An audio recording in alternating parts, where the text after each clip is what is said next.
بسم اللہ الرحمن الرحیم۔ السلام علیکم ورحمۃ اللہ وبرکاتہ۔ نور القرآن کلاس میں خوش آمدید۔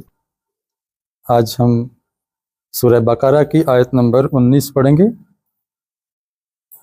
اس کی تجوید کی مشق بھی کریں گے اور کچھ قواعد بھی ریوائز کریں گے۔ تقریباً تجوید کے قواعد مکمل ہو چکے ہیں، ایک دو رہ گئے ہیں جزوی، تو وہ بھی آج اگر مثال اس کی آ گئی تو میں انشاءاللہ آپ کے سامنے رکھ دوں گا، وگرنہ یوں سمجھیے کہ اب تجوید کے قواعد مکمل ہیں اور آگے صرف دہرائی چلے گی اور مشق ہوتی چلی جائے گی انشاءاللہ۔ رانا صاحب کا ایک سوال تھا پرانا کہ مخارج کے نام بھی بتائیں، تو چلیں وہ بھی اگلے مرحلے پہ انشاءاللہ مخارج کے نام بھی انشاءاللہ میں بتا دوں گا۔ سب سے پہلے آپ میرے پیچھے اس کی تلاوت فرما لیں۔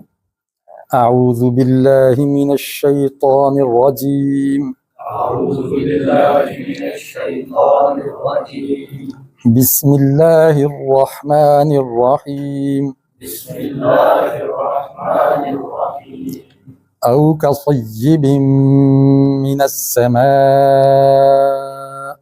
او کصیب من السماء۔ حمزہ پر رکیں گے تو جیسے آرام سے بریک لگتی ہے گاڑی کو، ابھی ہم رکے ہیں، درست رکے ہیں۔ زیر ہو، زبر ہو، پیش ہو تو اس کو آخر سے ساکن کر دیتے ہیں جب رکنا ہو تو۔ من السماء کی بجائے من السماء اس طرح رکنا ہے۔ فیہ ظلمات ورعد وبرق، فیہ ظلمات ورعد وبرق، برق۔ برق۔ ہم یہاں پہ رکے قاف پہ جو کہ حروف قلقلہ میں سے ہے۔ حروف قلقلہ پہ قلقلہ ہوتا ہے جب اس پر جزم ہو یا اس پہ جزم نہ ہو لیکن ہم رک جائیں، تھم جائیں وہاں پہ، تو تب اس کو قلقلہ سے ادا کریں گے قطب جدن کو۔ فیہ ظلمات ورعد وبرق، فیہ ظلمات ورعد وبرق، یجعلون اصابعہم یجعلون اصابعہم فی آذانہم فی آذانہم فی آذانہم فی آذانہم یجعلون اصابعہم فی آذانہم یجعلون اصابعہم فی آذانہم من الصواعق حذر الموت، من الصواعق الموت، من الصواعق حذر الموت۔ من الصواعق الموت۔ قاف کو پڑھتے ہوئے وہ لہات اور کوے کو حرکت دینی ہے جو گلے میں لٹک رہا ہے۔ واللہ محیط بالکافرین، واللہ محیط بالکافرین۔ الحمدللہ مشق ہو گئی۔ اب ہم تجوید کی طرف آئیں۔ یہاں میں نے مد کچھ لمبی کی ہے، اس کی وجہ کیا ہے کوئی بتا سکتا ہے؟ ہاں، یہ چھوٹی مد، اس کے بعد آ گیا حمزہ، اس کو کہتے ہیں مد اصلی، چھوٹی مد کو مد اصلی، جس کے اندر غلطی گوارا نہیں۔ اور اگر آگے حمزہ آ جائے تو مد بڑی ہو جاتی ہے، بڑی مد کو کہتے ہیں مد فرعی۔ یہ دیکھیں،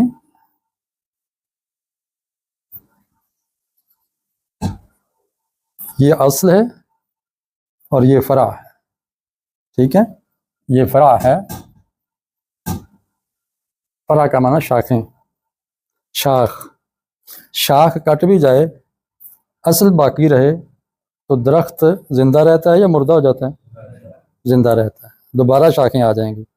لیکن اگر جڑ ہی کٹ گئی تو پھر درخت اوپر شاخیں بھی مرجھا جائیں گی، ختم ہو جائیں گی۔ تو اصل کی اہمیت کو آپ جانتے ہیں، تو اتنی مد تو لازمی کرنی ہے، اتنی تو لازمی کرنی ہے۔ آگے اگر 3 گنا کر دیتے ہیں تو بھلا، نہیں کرتے تو گناہ نہیں۔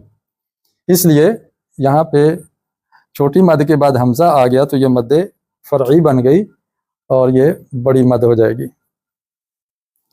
یہاں بھی میں نے مد کی ہے نا، فی آذانہم، اوپر مد تو نہیں لکھی ہوئی، آپ کیا دلیل دیں گے کہ یہاں مد ہوگی یا نہیں؟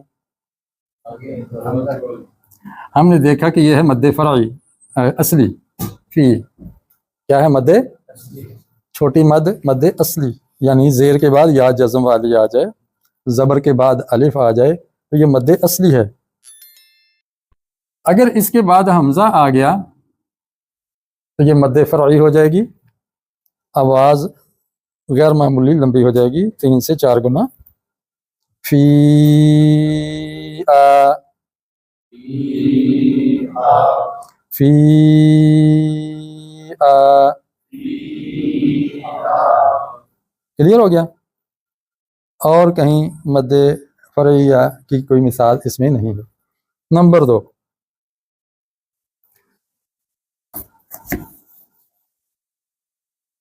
مد اصلی اور فرعی کو کیسے لکھتے ہیں؟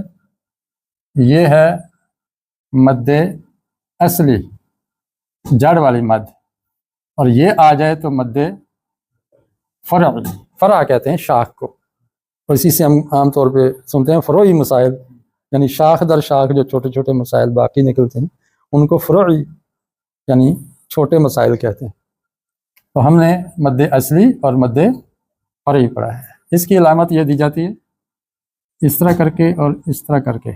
تھوڑا سا مجھے یہاں اشتباہ ہے، بیٹا یہ قرآن دینا تھوڑا سا۔ مد دی ہوئی ہے۔ ہاں یہاں پہ یہ نشانی آئے گی، اور یہاں میں پہلے ٹھیک دیتا رہا ہوں اس کی نشانی۔ اگلی بات، یہاں میں ناک میں آواز لمبی کر کے لے گیا، یہاں بھی لے گئے، یہاں بھی لے گئے، اور کہاں لے گئے؟ یہاں لے گئے۔ یہ 4 5 6 5 مقامات ہیں، یہ 4 ہیں، 4 مقامات۔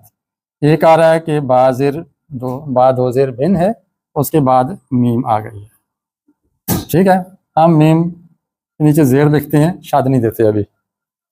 ایک ہوگی مثال یہ والی، یہاں کیا ہے؟ تا دو پیش تن، اور آگے آ گیا واو، واو پر ہے زبر۔ پھر ہے دال دو پیش دن، آگے ہے واو اور واو پر ہے زبر۔ پھر آ گیا تا دو پیش تن، اور آگے آ گئی با، اور با کے نیچے زیر۔ یہ 4 مثالیں ہیں جس میں ہمیں غنہ نظر آ رہا ہے کہ ناک سے آواز لمبی ہو کے ادا ہو رہی ہے۔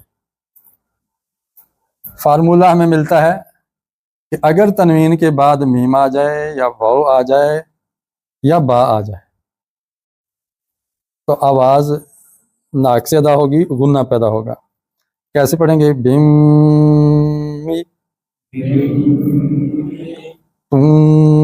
وا، یہاں غنہ بھی ہو رہا ہے اور آگے آواز واو کے اندر مرج بھی ہو رہی ہے، داخل ہو رہی ہے، اس کو کہتے ہیں ادغام۔ اس میں بھی ادغام ہو رہا تھا، ادغام مع الغنہ اسے کہتے ہیں، یعنی غنہ بھی ہو رہا ہے، ادغام بھی ہو رہا ہے، ادغام مع الغنہ۔ یہاں بھی وہی ہے، دم وا۔ اب یہاں جو شد آئی ہے نا اوپر، یہ ادغام کی وجہ سے آئی ہے اور کوئی وجہ نہیں، یہ ادغام کی وجہ سے آئی ہے شد، ادغام کی نشانی ہے، یعنی پچھلے حرف کی آواز اس کے اندر مرج ہو گئی، شامل ہو گئی، داخل ہو گئی، مدغم ہو گئی۔ یہاں دیکھیں تم بھی، تم بھی، یہاں کیا ہو رہا ہے بلا؟ تم، دیکھیں تم، یہاں تو بھی نہیں پڑھ رہے، تو تنوین کی آواز تو یوں ہونی چاہیے، تو نون کی آواز یوں ہونی چاہیے، لیکن یہاں نون کی آواز نہیں آ رہی، کس کی آواز آ رہی بلا؟ میم کی۔ تو یہ کب ہوتی ہے؟ کہ جب تنوین کے بعد یا نون کے بعد با آ جائے، اس کو کہتے ہیں اقلاب۔ اقلاب کا معنی ہے تبدیلی، تو نون کی آواز میم میں تبدیل ہو گئی، تو یہ ہو گیا اقلاب۔ تجوید کا سبق ہمارا مکمل ہوا الحمدللہ۔ کوئی سوال ہو تو کر سکتے ہیں، اب تک کا جو لیکچر ہوا ہے اس سلسلے میں کوئی بات سمجھ نہ آئی ہو۔ گہرائی میں جائیں گے تو سمجھ کم ہوگی۔ تو کسی نے غالب کے نام لے کے کوئی شعر بگاڑا ہے کہ اتنی گہرائی میں نہ جاؤ غالب، ڈوب گیا تو کڈے گا کون؟ تو ہم بھائی نہیں جاتے، ہمیں نہیں ڈوبنا۔